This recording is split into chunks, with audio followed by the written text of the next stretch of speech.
Shalom saudara-saudara, senang sekali pagi hari ini dapat menjumpai saudara-saudara walaupun melalui video ya. Dan senang sekali menjumpai saudara sudah bisa beribadah onsite, tetapi ada juga yang masih beribadah melalui online. Ya, bagaimanapun ini hanya tempatnya saja. Semoga kita bisa beribadah dengan senang hati walaupun bagaimana saja caranya. Yang penting kita dapat menghadap kepada Tuhan, dapat memuji Tuhan, dapat mendengarkan firman Tuhan, dan kita diberkati dengan bersama-sama beribadah. Saudara, kita ini bersyukur ya, karena kita sudah menjadi anak-anak Tuhan. Kita setia beribadah dan nama kita sudah ada dalam kitab kehidupan. Kalau kita sudah percaya, beriman penuh dalam Yesus Kristus. Nah, saudara-saudara, itu yang ditulis oleh Rasul Paulus. Jadi hari ini saya dikasih tema untuk menyampaikan firman Tuhan dari Pendeta Chris. Judulnya Stand by God. Ya, kita berdiri di samping Tuhan, bersama-sama Tuhan. Kita berdiri bersama Tuhan. Jadi firmannya diambil dari Filipi pasal 4. Saya ambil dari ayat 2 sampai 9. Nah, sebelum kita bersama-sama mempelajari apa yang dikatakan dalam Filipi 4 2 sampai 9, kita berdoa dulu ya. Tuhan Allah Bapa kami yang bertahta dalam kerajaan surga yang mulia, kami bersyukur Bapa, kami dapat beribadah kepadamu pada pagi hari ini. Berkati Tuhan, urapi hamba-Mu supaya firman-Mu dapat disampaikan, dapat dimengerti, dan terutama dapat dijalankan menjadi rema di dalam diri masing-masing. Tuhan, kami menyerahkan saat ibadah ini ke dalam tangan-Mu, biarlah nama-Mu dimuliakan, dan kami semua dapat memuji-muji Engkau. Demi nama Tuhan Yesus kami berdoa dan mohon. Amin. Saudara-saudara, dari Filipi 4 ayat 2 sampai 9 kita akan mempelajari bagaimana kita dapat berdiri ya, stand by God, berdiri di bersama-sama Tuhan. Karena kalau kita berdiri bersama-sama Tuhan, orang dapat melihat, oh itu orang yang dekat dengan Tuhan. Oh itu orang yang bersama-sama dengan Tuhan. Jadi bagaimana hidupnya? Nah, saudara, kita belajar bagaimana harusnya kita hidup kalau kita berdiri bersama-sama dengan Tuhan. Ya, dari Filipi 4 ayat 2 sampai 5 saya bacakan bahwa kita harus melakukan kebaikan. Ya, jadi ayat 2 berkata demikian. Yodia kunasehati dan Sinteke kunasehati supaya sehati sepikir dalam Tuhan. Ya, mengapa dinasehati sehati sepikir? Karena pada waktu itu Yodia dan Sinteke ini dua tokoh wanita dalam gereja di Filipi sedang bermasalah. Mereka sedang bertengkar. Mereka tidak cocok satu dengan yang lain, sudah dinasehati, tapi masih belum bisa diselesaikan. Jadi akhirnya ayat 3, bahkan ku minta kepadamu juga Sun Sugos, ya, orang yang namanya Sun Sugos, temanku yang setia, tolonglah mereka. Minta disuruh menolong untuk apa? Untuk mendamaikan, ya, karena mereka telah berjuang dengan aku dalam pekabaran Injil bersama-sama dengan Clement dan kawan-kawanku sekerja yang lain. Ini kawan sekerja yang nama-namanya tercantum dalam kitab kehidupan. Waduh, saudara, ini mereka yang bekerja bersama-sama, yang sudah terima Tuhan, dan mereka mengabarkan Injil. Dikatakan bahwa mereka sudah, namanya sudah tercantum dalam kitab kehidupan. Nah, saudara, Lalu dia berkata, bersukacitalah senantiasa dalam Tuhan. Sekali lagi kukatakan, bersukacitalah. Hendaklah kebaikan hatimu diketahui semua orang. Tuhan sudah dekat. Nah, ini apa hubungannya, saudara, dengan yang diminta untuk mendamaikan? Saudara, kalau kita dapat mendamaikan, kita menjadi pendamai itu dalam Matius 5 ayat 9 dikatakan, kalau kita menjadi pendamai itu berbahagialah orang yang membawa damai, karena mereka akan disebut sebagai anak-anak Allah. Ya, jadi anak-anak Allah. Kita kalau suka mendamaikan, berdamai, menjadi pendamai, kita disebut anak-anak Allah. Nah, itu sebabnya kita bisa bersukacita. Ya, kita bisa bersukacita dan mendamaikannya bagaimana? Sehati sepikirnya bagaimana? Dari Filipi 2 ayat 2 sampai 4 menjelaskan hendaklah, ya, Filipi 2 karena itu sempurnakanlah sukacitaku dengan ini, hendaklah kamu sehati sepikir dalam satu kasih, satu jiwa, satu tujuan, dengan tidak mencari kepentingan sendiri atau puji-pujian yang sia-sia. Sebaliknya, hendaklah dengan rendah hati yang seorang menganggap orang lain lebih utama daripada dirinya sendiri. Dan janganlah tiap-tiap orang hendak memperhatikan kepentingannya sendiri, tetapi kepentingan orang lain juga. Ya, jadi dia mengatakan bagaimana kita caranya rendah hati. Jangan mikirkan diri sendiri saja. Pertengkaran tidak akan selesai-selesai jikalau dia selalu hanya merasa dirinya sendiri yang paling benar. Jadi harus merasa orang lain juga bisa benar. Ya, juga kepentingan untuk kepentingan siapa? Kalau di gereja itu tubuh Kristus, jadi harusnya untuk kepentingan bersama.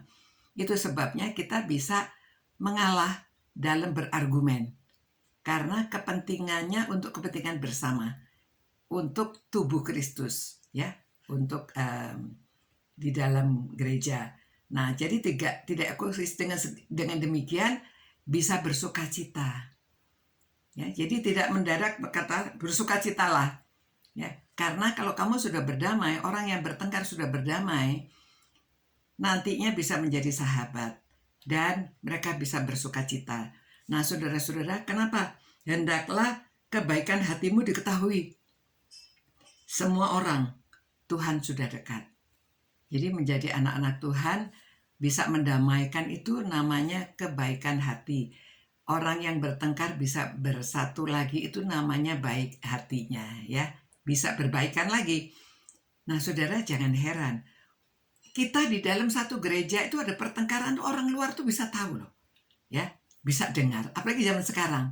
Ada waduh, orang foto, orang WhatsApp, yang satu cerita sama orang lain, oh di gereja si A, di gereja si B ada yang bertengkar. Waduh, itu memalukan sekali ya.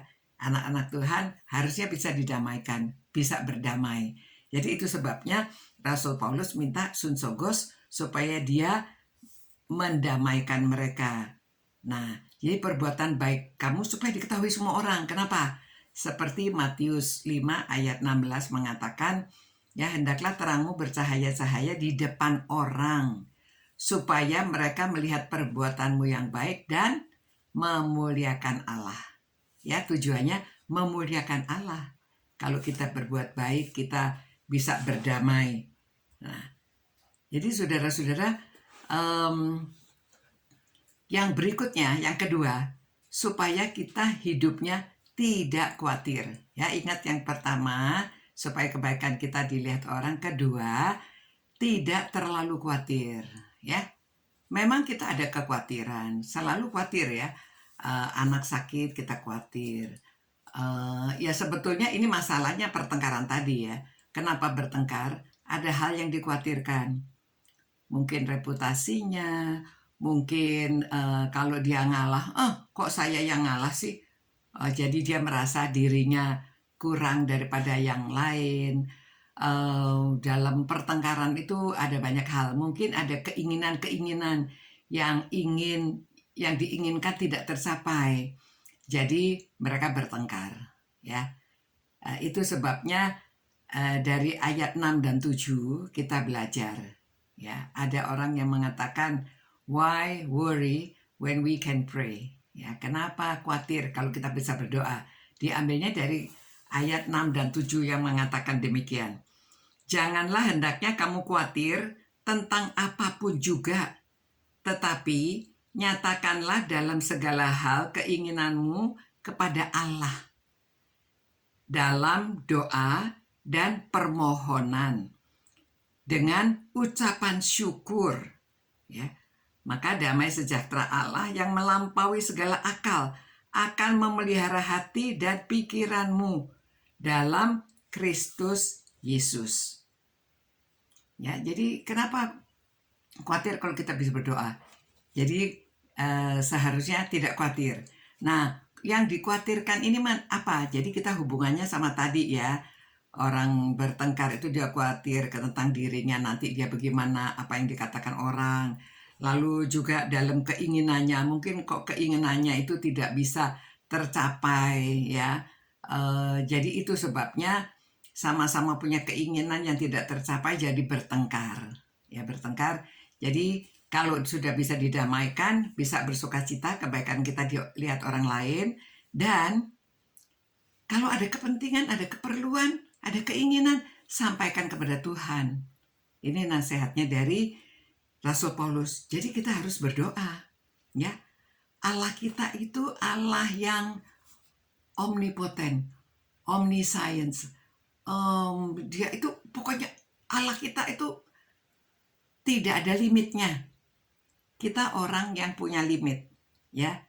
Kita limited, kalau Allah itu dia unlimited, ya.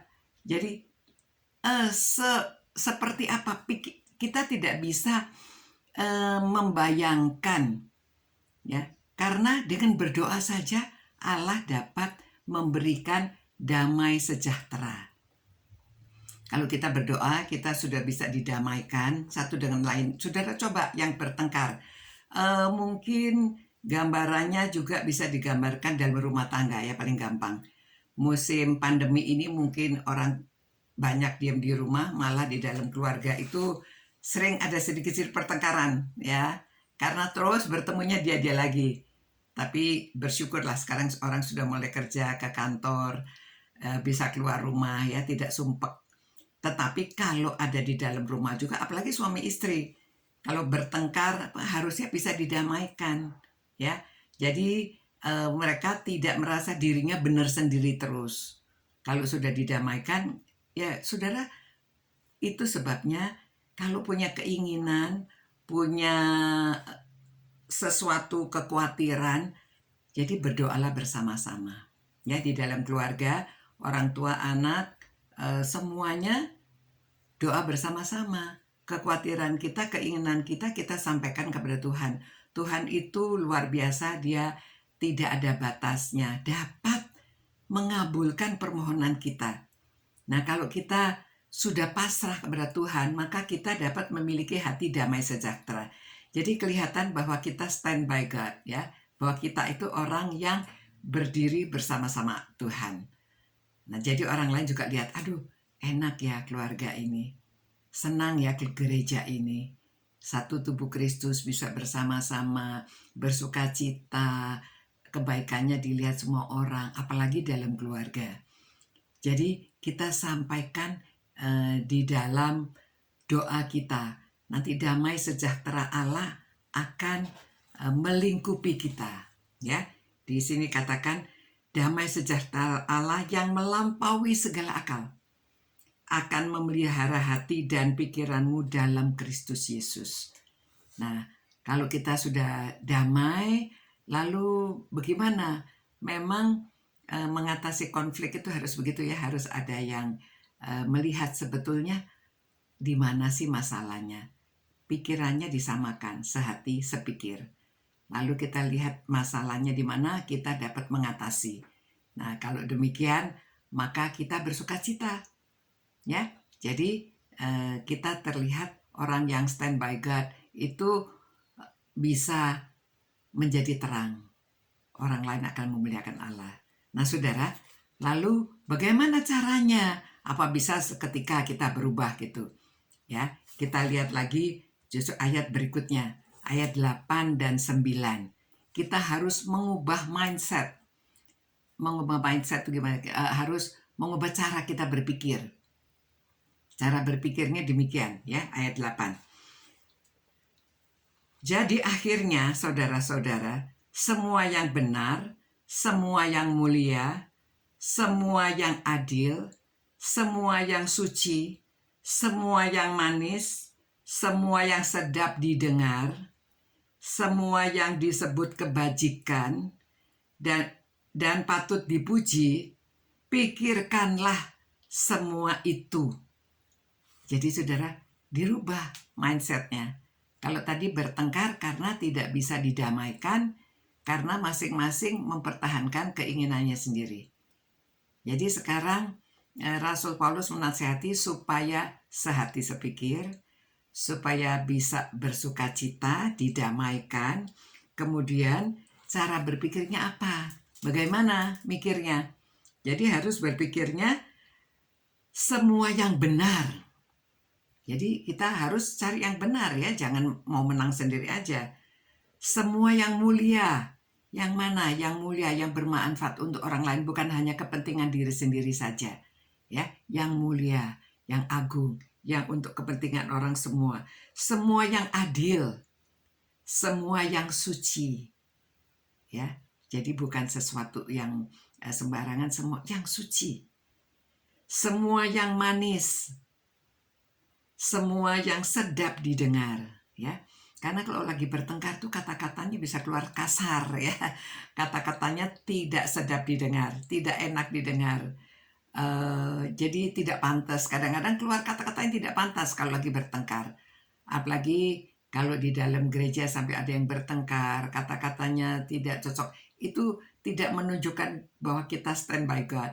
Jadi di sini semua yang disebut kebajikan, yang patut dipuji, ya. Jadi kita bisa mengukur diri sendiri, apakah kata-kata saya ini patut dipuji, apakah pikiran saya ini patut dipuji, apakah ini merupakan kebajikan, apa ini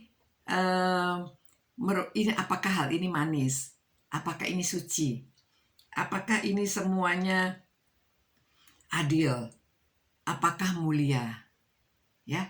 Kalau kita berpikir bersama-sama demikian, itu wah, luar biasa kalau saudara bisa mengubah mindset saudara. Ya, jadi itu sebabnya saudara, kalau kita stand by God, kita harus mengubah mindset kita. Jangan seperti dunia ini, tetapi ubahlah oleh budimu. Ya, itu Roma 12 ayat 2. Jadi budi kita yang harus dirubah, mindset kita yang harus dirubah, supaya kita kelihatan kita adalah orang-orang yang stand by God, dan orang luar bisa melihat. Nah, kalau demikian saudara, jika kita stand by God, orang dapat melihat dari perbuatan baik kita. Jadi kita menjadi sukacita dan akhirnya Tuhan dimuliakan. Nah, jadi kalau kita mau mengubah mindset, kita bisa sehati sepikir daripada bertengkar, miliki cara berpikir yang benar dan manis, mulia, adil, suci, yang sedap didengar, kebajikan, dan patut dipuji. Nah, saudara, saya kasih contoh ya. Pernah ada orang datang counseling kepada saya, suami istri ini sudah tidak tahan lagi. Mereka minta bercerai. Lalu ya saya dengarkan, mereka bertengkar di depan saya. Suaminya dia begini, menyalahkan istrinya. Istrinya juga nggak mau kalah ya. Ini orang pinter-pinter saudara. Orang-orang yang waduh sarjana-sarjana dan pekerjaannya hebat-hebat ya. Orang pinter juga kadang-kadang pikirannya kalau belum diubahkan demikian. Suami menyalahkan istri, istri menyalahkan suami, bertengkarnya. Jadi saya ya dengarkan saja. Setelah saya dengarkan, akhirnya baru saya bertanya begini begitu ya. Akhirnya semua kan menunjukkan kejelekan. Ya sama seperti saya kasih contoh. Ya memang ada orang yang menikah sampai 50 tahun. Tapi pada waktu diwawancara ditanya, apakah hidup kamu bahagia? Ya, begitulah so-so. Apakah ada kesalahan?